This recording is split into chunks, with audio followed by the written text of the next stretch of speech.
Hey, good morning, friends. Today, my friends, is Tuesday, November the 4th, 2025, and the time now is 7:43 a.m. So, friends, I want to talk about Nigeria and the United States. And I want to talk specifically about the fact that the President of the United States, Donald Trump, recently released a tweet or a message on Truth Social that the United States was basically thinking of attacking Nigeria, basically bombing Nigeria because of the so-called attack on Christians in Nigeria. And in the tweet, Donald Trump saying something such as the United States is going to go swiftly with guns blasting or so. Now, friends, there are lots of implications or possible consequence to this should the United States, Donald Trump, attack Nigeria. And also what this is, it could be the United States, okay, under Donald Trump, committing suicide. So what will the enemies of America do? Is either shut the hell up and basically give America the rope for America to hang itself, or just don't say anything. But this is also, I believe, is basically theatrics. I think Donald Trump is basically acting. Nigeria is Africa's or West Africa's superpower and one of the most powerful countries in Africa and the largest country in Africa in terms of population, and also one of the largest country in terms of landmass.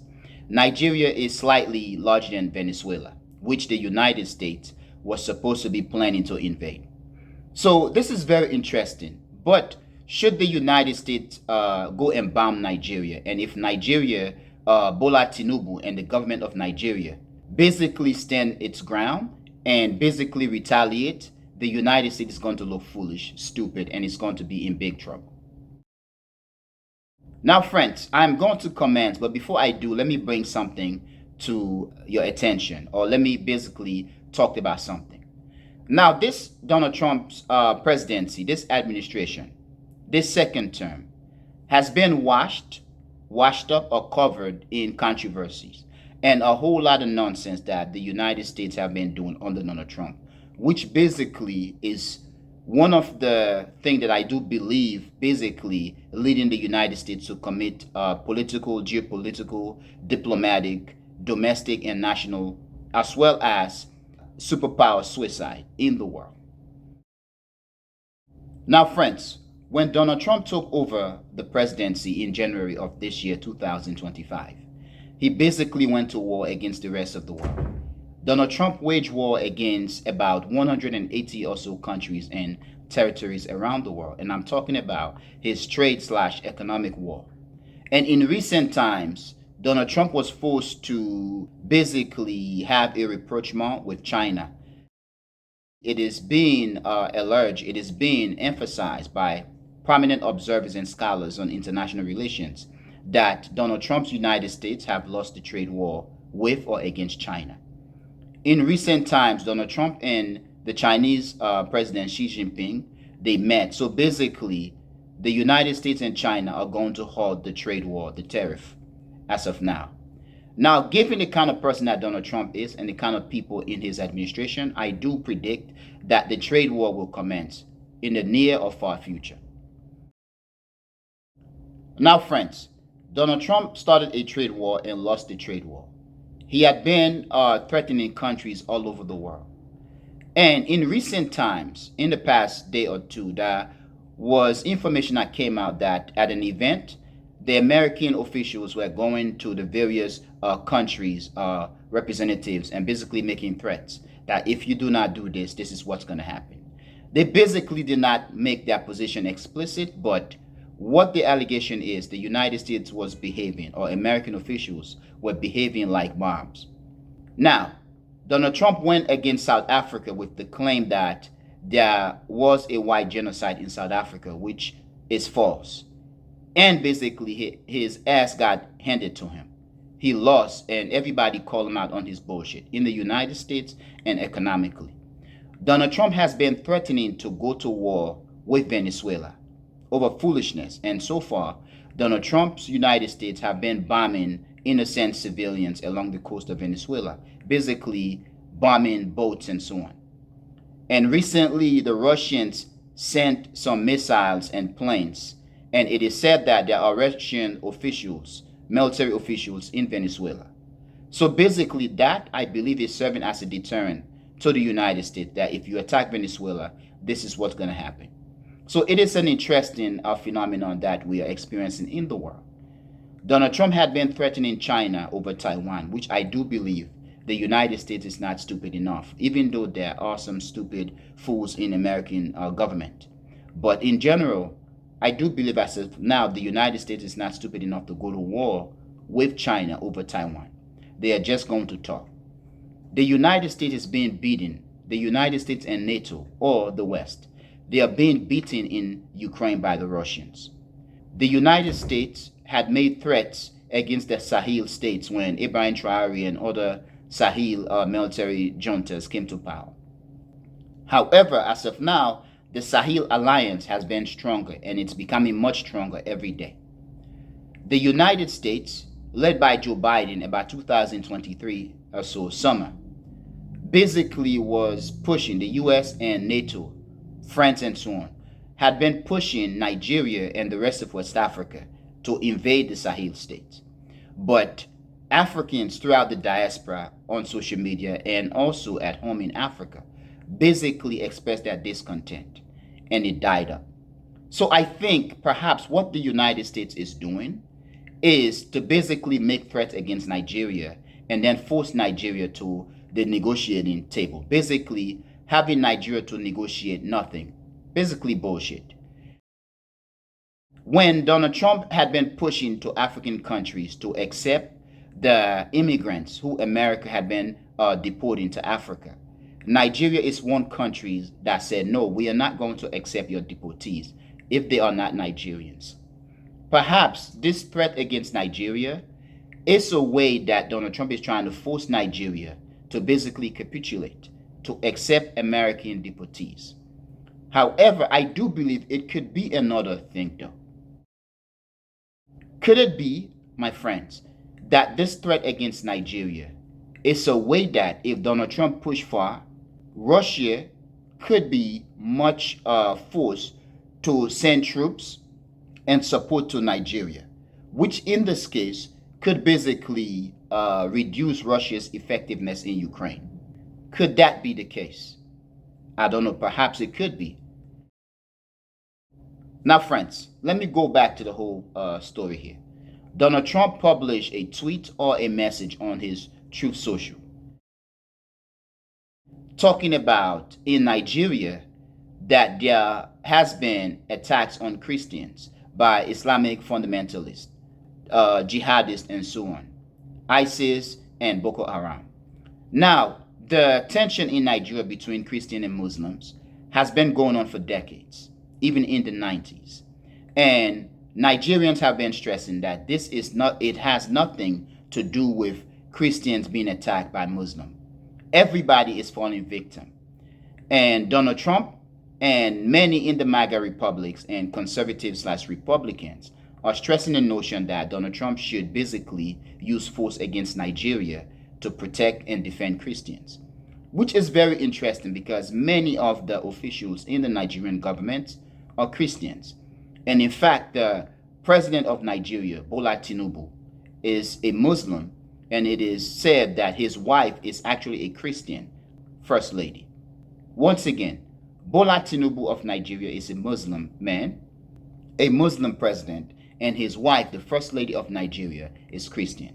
So with all that, it is senseless to think that Bola Tinubu and other Muslim officials, and even his Christian wife, would allow what is happening in Nigeria to happen.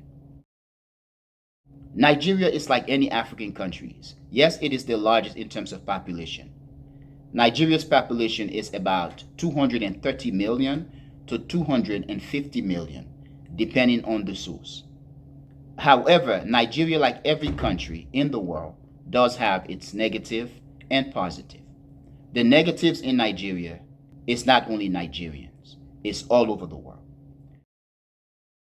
Nigeria is one of the movers and shakers on the African continent, or perhaps the most influential on the African continent.